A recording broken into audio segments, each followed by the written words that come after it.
everybody, it's Jeremy again. I would like to give a big shout out to one of my subscribers, Cassandra. Thank you very much for these pictures. Y'all might know her in the chats as Friendellas R. Flat. She went on a trip to Colorado Springs and sent me some pictures of some mud flood buildings. And I went through and I was able to actually find some old photos of some of these buildings. So without further ado, thank you so much, Cassandra. I really appreciate it. Sorry it took me so long to get this video made. But we are in Colorado Springs today, and the first half of this video is going to be recent photos, and the second half is going to be the old photos. Alright, this building here, not really 100% sure what it is. I just know it is magnificent looking. We got the Antiquitech Tower on top with the clock tower that I'm pretty sure they probably came in and put in later. Alright, that's that same building. Alright, not sure what building this is, but we've got the Roman columns, the arches, and the big door. It looks like it's still the same building. Here we have a beautiful cymatic window. I'm pretty sure at one point this glass was not in there, which allowed the cymatic energy to emit from it to probably benefit the rest of the community. More beautiful etchings. Now, keep in mind, these buildings are from the 1800s, early 1900s, so they spent their resources to carve all of this beautiful, ornate stuff. Alright, here we have a yellow brick building. I'm still not 100% sure what the function of the yellow brick were, but we know that red bricks are used for capacitors and storing energy, so I haven't really been able to find out much of what yellow brick could be used for. Another beautiful building there. Now this stuck out to me. We've got the old crumbling brick down here with the newer brick right up here. And you can see right here where this older brick is ballooning, probably from heat damage. And we can see right down here we have more heat damage. Well, it appears to be heat damage. I could be wrong. I'm not an expert on this, but it just appears that way. This right here definitely looks like it was heat damage. And the way this is ballooning out here.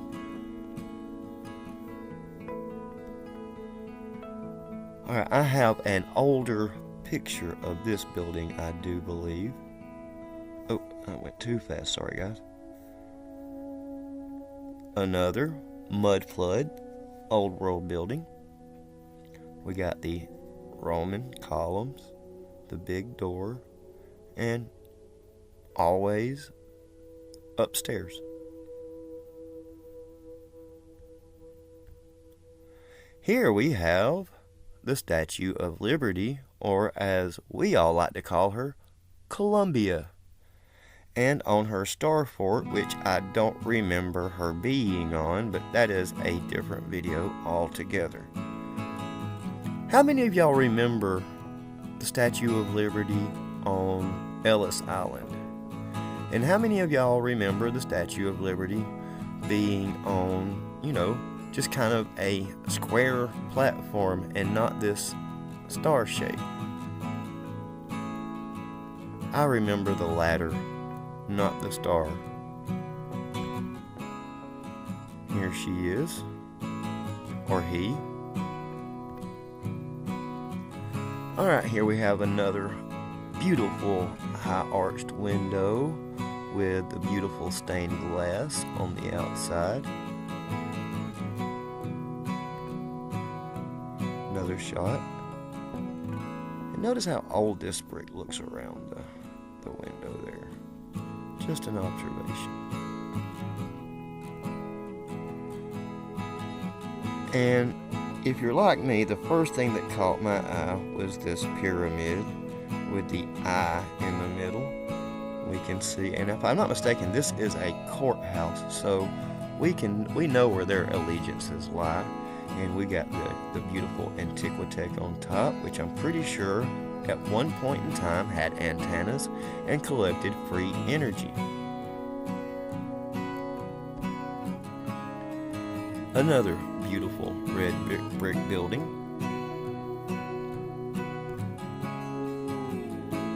Now here is underneath the first Congregational Church. It was built in 1888. I'm fixing to show a kind of a frontal view of that, but man, look at this. They built this supposedly in 1888 with horse and buggies, mind you.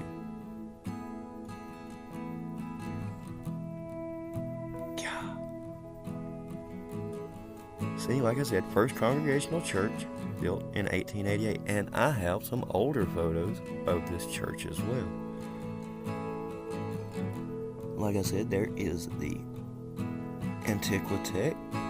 Still got one of the antennas on there. Looks like we got some around. I would just love to have seen what this would have been like back in the day when it was fully functional.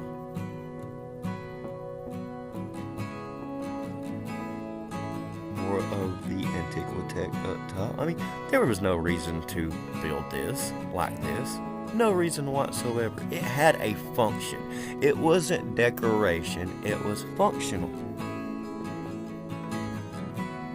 That same building, just a different view through the tree. All right, here we go with the old buildings. Now this is St. Francis Hospital in Colorado Springs, early 1900s. Did I go too far again? Okay. Sorry, this touchpad is really sensitive.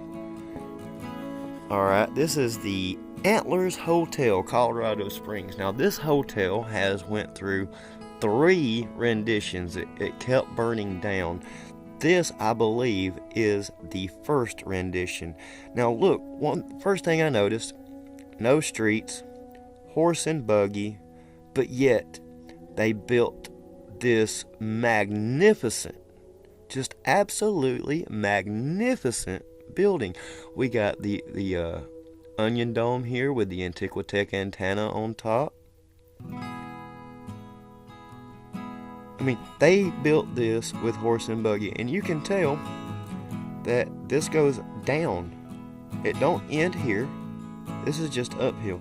This goes down.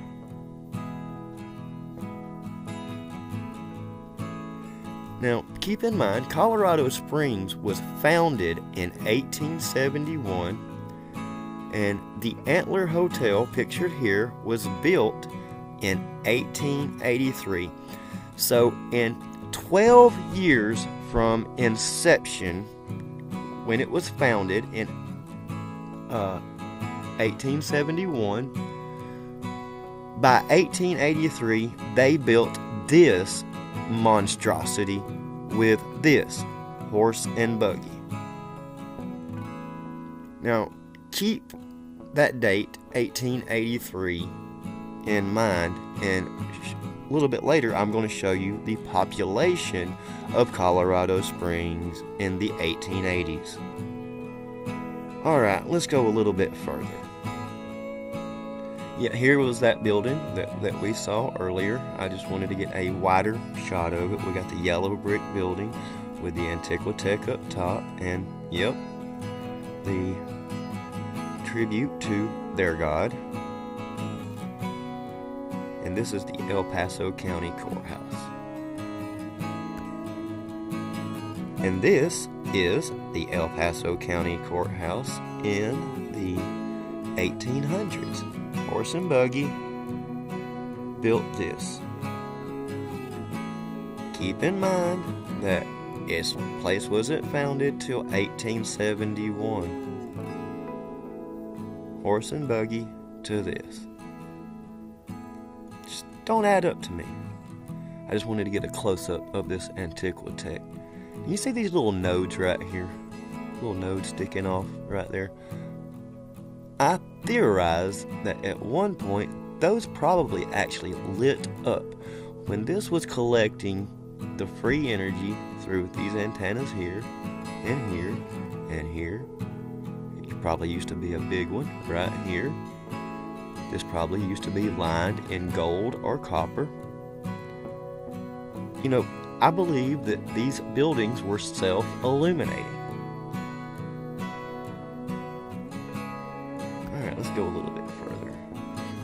First Baptist Church in Colorado Springs in 1913. Yeah, we saw this building earlier. It's got the conical tower here.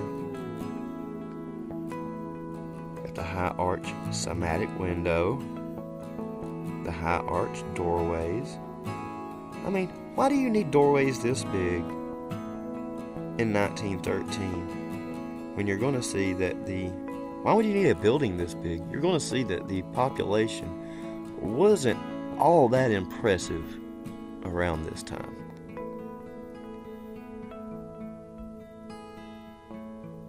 Alright, this is St. Francis Hospital in Colorado Springs, Colorado.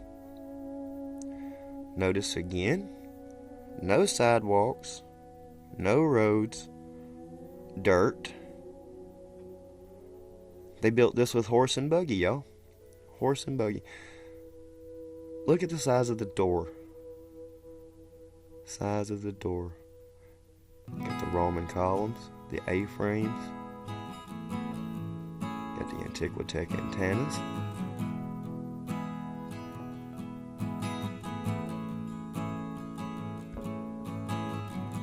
This is the City Hall of Colorado Springs. Not quite sure of the date. I'm just by looking at the dress here, I'd say early 1900s maybe. But still, look, dirt road, dirt. That is a horse-drawn carriage right there. And they built this with the Roman columns. Roman columns are all over the earth, okay? Just so y'all know, they're everywhere. I theorize that Rome was not what they say it was. Got the A-frame. Alright, let's move on.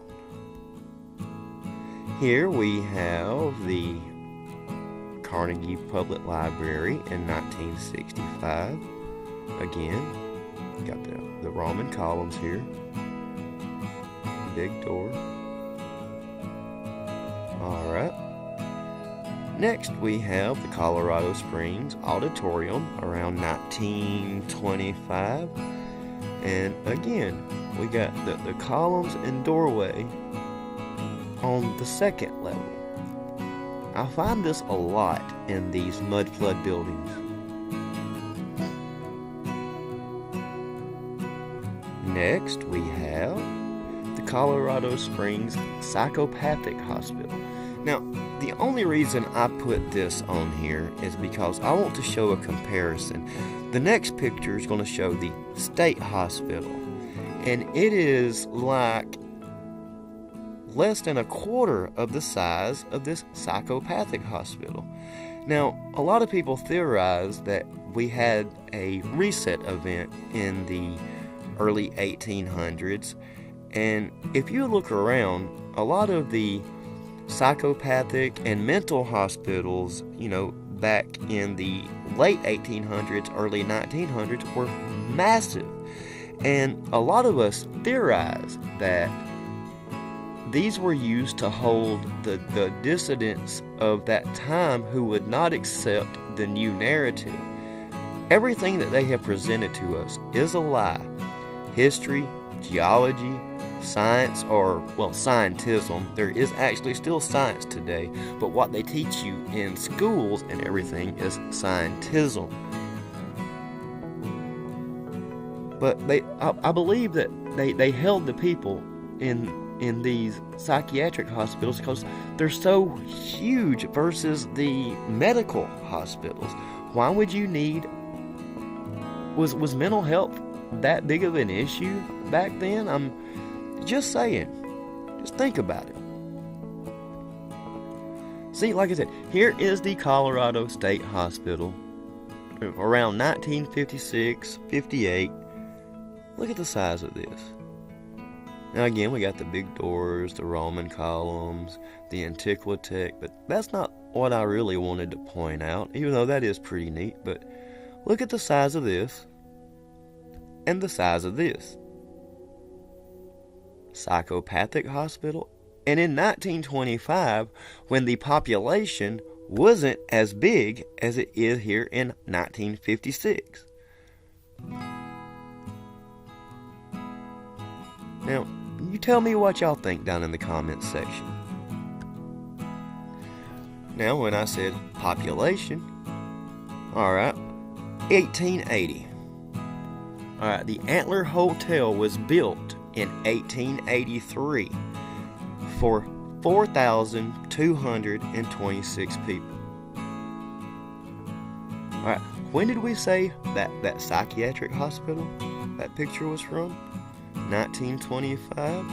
Let's look at the population in 1925. 1925, they gained about 3,000 people for 30,000 people. So you're telling me that in 1925, out of 30,000 people, they needed a psychopathic hospital this big. Just don't make sense to me.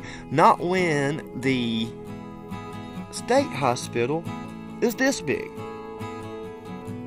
Now, y'all tell me, does that add up? Not at all to me. Well, I am encroaching on the last picture. Now, remember that first Congregational church built in 1888? Here is the oldest picture I could find of that church. And as you can see, we've seen underneath this right here and how ornate that was. But they built this in 1888, horse and buggy. Look, there's dirt on the street. There's no pavement whatsoever. I mean, just look at this massive structure. And like I said, 1888, there was between 4,000 and 11,000 people. They built this for that many people. Come on now. Really? They think we're stupid. They think we could never figure this out. But all you have to do is just look. Look and use your mind. Use your mind for other things than absorbing TV, radio, news, propaganda, which is all produced by those three mediums. Again, I'd like to give a big thank you to Cassandra Friendella's R-Flat. Thank you so much. I really enjoyed looking into this, and I appreciate you taking the time to send me all those pics that you did. Again, I am sorry it took me so long to get this done. Well, this has been Jeremy with I Want to Know More. Thanks for stopping by. Love you all, and God bless every one of you. Thank you.